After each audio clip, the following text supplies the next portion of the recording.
HarperCollins presents Lore of the Tides by Analeigh Sbrana, read by Marcella Cox. To every Black reader who grew up looking for themselves on the fantasy shelves, this one's for you. Part 1. The Lavender Lark. Chapter 1. The earth pitched and shifted beneath Lore Alemeyu, as panic clawed up her throat, thick and choking. Oh gods, was this another earthshake? She couldn't see. The room was dark, black as a new moon night. Were towering shelves about to crush her? The ceiling above poised to crack in two? Findrel? Lore rasped, offering the name into the darkness like the small candle of hope it was. Her throat was raw and scratchy, her tongue dry from thirst.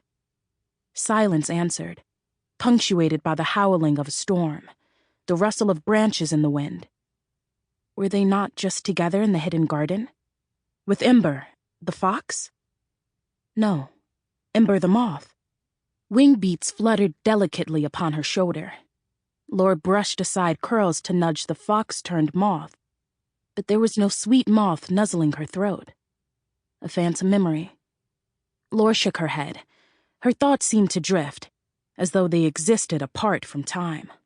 A fog, swirling her memories and scattering them like birdseed. The room oscillated again. Prickling vines of fear climbed up her spine. Lore reached for her magic but felt no familiar warmth. No ignition of source. It was night. She should be able to call on her magic. Unless her grimoire was gone. It had been months since she'd been without her grimoire. An ache crested within her as she realized what it meant to be without it. As though she were missing a hand. Dread twisted in her gut, tighter than the tangled sheets clinging to her trembling limbs. She extricated her legs from the sheets and placed bare feet on the floor, holding onto the bedpost for support, as the room spun around her, a dizzying kaleidoscope of blacks and smears of grays. She swayed on her feet against this unceasing, sickening rhythmic sway. An earthshake would be over by now. Lore's stomach heaved, her chest constricting. She pressed the back of one hand to her mouth, scrunching her eyes shut and urging her stomach to settle. Though her thoughts were slow turning, like a stagnant swamp. This was not an earthshake. There was something decidedly other about this motion.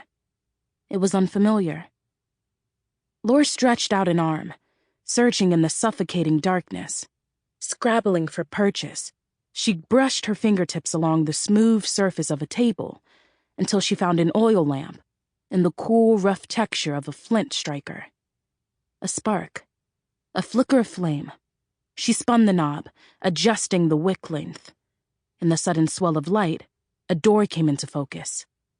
Lore stumbled toward it, only to collapse against it. Her legs felt insubstantial. The weakness, a horrifying echo of the wildwood, of when poison had coursed through her veins, delivered on the sharp edge of an Aletherian guard sword. But unlike that time, Findrel wasn't by her side. She clasped the door handle with trembling fingers, twisted. The handle did not yield. Locked. Of course it was locked. There seemed to be no doors willing to open for her without an insufferable amount of effort. Lore surveyed the unfamiliar room, as despair coiled around her heart, a serpent tightening its vice-like grip with every passing second. The chamber seemed a cruel mockery. A lavish cell gilded with silk cushions, plush rugs, polished floors, and velvet curtains. A blood-red vase bursting with flowers, dahlias, peonies, and dripping displays of lilies of the valley, which had begun their descent into decay. Their once sweet perfume now hung heavy in the air, cloying and oppressive. She lurched toward the window, ripping aside the thick curtains to unveil the truth. Sunlight, harsh and unforgiving, flooded the room. But it wasn't the comforting warmth of a familiar dawn. This was Sample complete. Ready to continue?